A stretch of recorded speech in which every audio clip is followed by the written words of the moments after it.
皆さんこんにちは。さて、我が家に開業後のカラークロス、こちらが納車されてから1年が経過いたしました。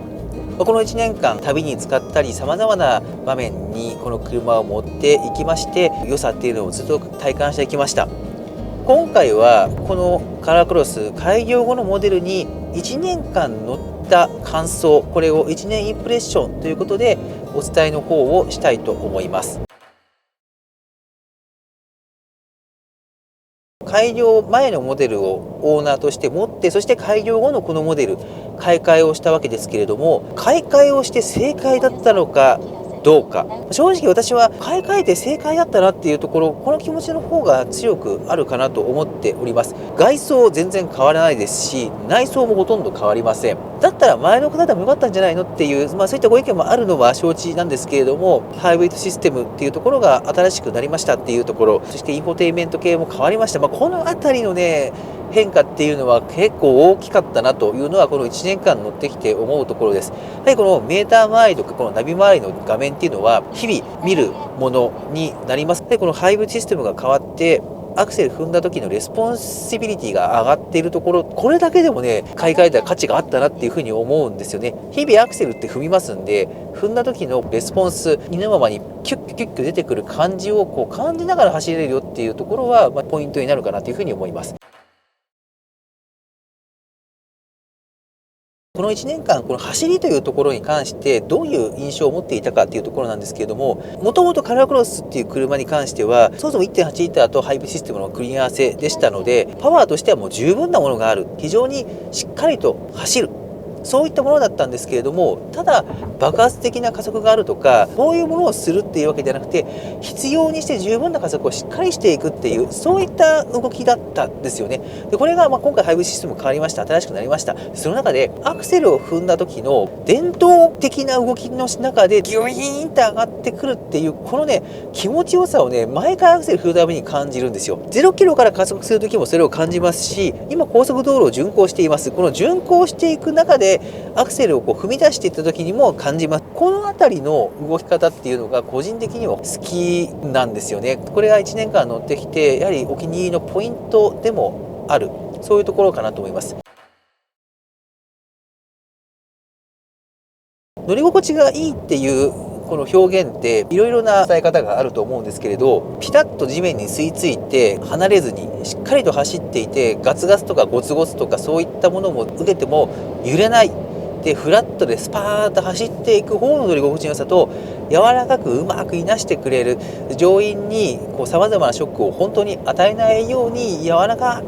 く包んでくれるような乗り心地の良さっていう、そういった何種類か何パターンか乗り心地の良さってあると思うんですけど、これはまさに包んでくれる方向の柔らかさとか、うまく上下動だけで揺らして最小限の揺れにある程度抑えつつもすぐに揺れを収めながら下から入ってくるガツガツゴツゴツのこの刺さる入力っていうのを丸めるっていう、そういったね、理にかなっている快適性というところを考えた時にとてもよく乗員のことを考慮した、そういった乗り心地になっているなというところがやはり印象的だなというふうに思います。我が家にもいろんな車あります。 ZRV、ベゼル、輸入車とかあります。やはりこの車の乗っていての柔らかさっていうんですかね、癒される感じ、走っていて癒される、気持ちいいね、柔らかい、乗っていて快適だなっていう風に思える度合いっていうのが、やはりこの車すごいトップランクに来るなという風に思います。この1年間乗ってきて、このポイントはね、やはりカラークロスの強みだなと思いますし、特徴として感じられる部分なのかなっていう風に思うところです。静粛性ですね。この静粛性の高さっていうのは、やはりこの車の真骨頂っていうところかと思います。もちろんもっとね、静かな車っていうのは世の中にいっぱいあるわけですけれども、このこの価格帯の車の中で行くと、トップクラスに静かな車に仕上がっているなというところ、これが印象的です。我が家のラインナップの中でも、多分ね、ZRV とか、あの辺りとは匹敵しているレベルの静けさっていうのは持っているなと。ロードノイズとか、そういうところに関して言うと、ZRV よりもこちらの方がダントツに静かなので、荒れた路面とかをバーッと走っていきましょうっていう時に、耳から入ってくるストレスっていうのは、この車がやっぱりね、一番少なく走れるっていうところは乗っていて感じるところかなというふうに思います。非非常に小回りが利きますよっていうところ、これもこの車のストロングポイントとしては挙げられるところかなっていうふうに思います。今日もですね、この車旅行で出てきているんですけれども、狭い駐車場もしくは様々な車がある中で一つだけ駐車スペースが空いていて、そこに車を止めたいとか、そういったようなケースって結構あったんですけれども、ぐーって切り込んでいった時になぜかお尻がすっぽり入る、この感覚っていうのを正直この車に何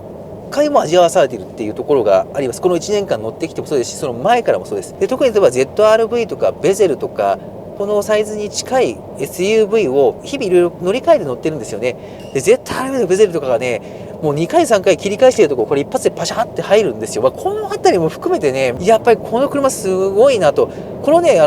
くるくる回ってすごいっていう風に感じた感覚って、このカローラクロスとシエンタなんですよ。シエンタもものすごかったですね。なんでこんな曲がるのって思ったんですけども、このカローラクロスもね、この大きいサイズながらすんごい回るんですよね。驚きを持ってずっと感じてるっていうところかなという風に思います。でこの車はですね、ワインディングだったり峠道とかそういうところに持っていくっていうこともしました。今回の旅行の中でもそういうところにちょっと迷い込むような形で入ってしまったり、ヘアピンカーブバンバン連続みたいなところですね。でそれで対向車も来るっていうところで、そういうところでの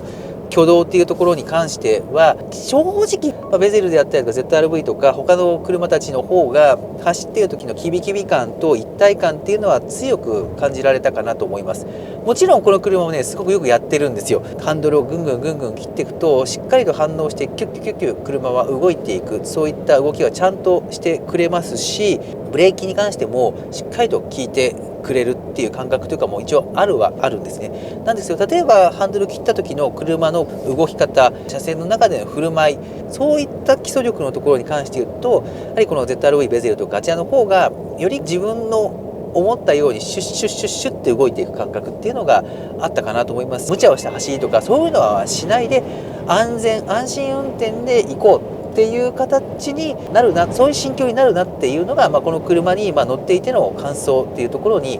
なるかなと思います。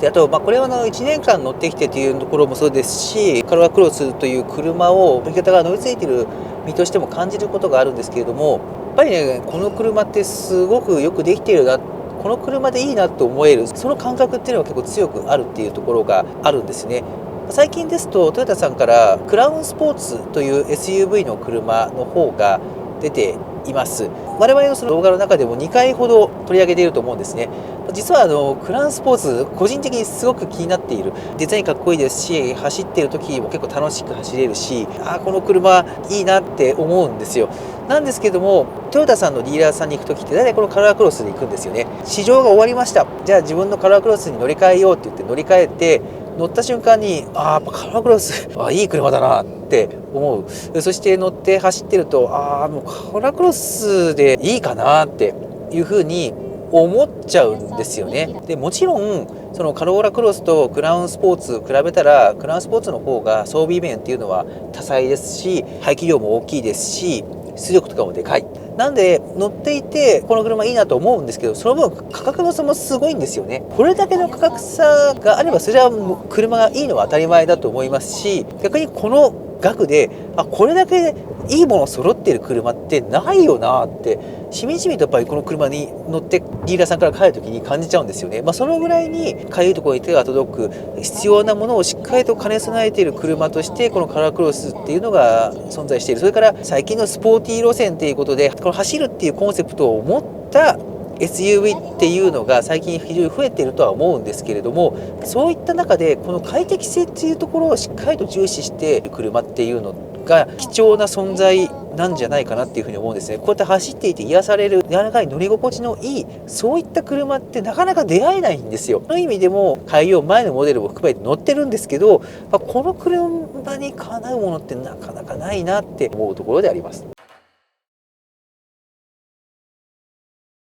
1年間乗ってましたという中で気になるポイントであったりとか、ここを改良してほしいっていうポイント、絶対ここは何とかしてほしいというポイントがあるのかっていうところもお話ししたいんですけれども、正直な話あまりね抜本的にこう変えてくれとかこう直してくれっていう風に思うポイントっていうのが見つからないっていうのが実態なんですよ。乗っていてそういった変な不満を持たないんです。持ったことがないんですよ。もちろん小さいポイントっていうのはあるんですよ。よくお話ししてると思うんですけど、燃料タンクがちょっと容量小さいからもっと大きくしてほしいなとか、後席の方の足運びとか足回りのところがもうちょっと広いともっと使いやすかったなとか、そういった話はよくしてるんですけど、ただね、それって致命的なポイントかって言われると、私は致命的ではないとは思っています。確かに燃料タンクはちっちゃいはちっちゃいんですけれど、ただその分ね、この車の燃費性能が非常に高いものがあるんで、ちゃんと600キロ700キロ無給でスッと走ってくれるんですよ。ですので全然日常を使っていく中でタンク容量が小さいっていうところが影響を及ぼす場面って本当少ないなっていうところ、これもね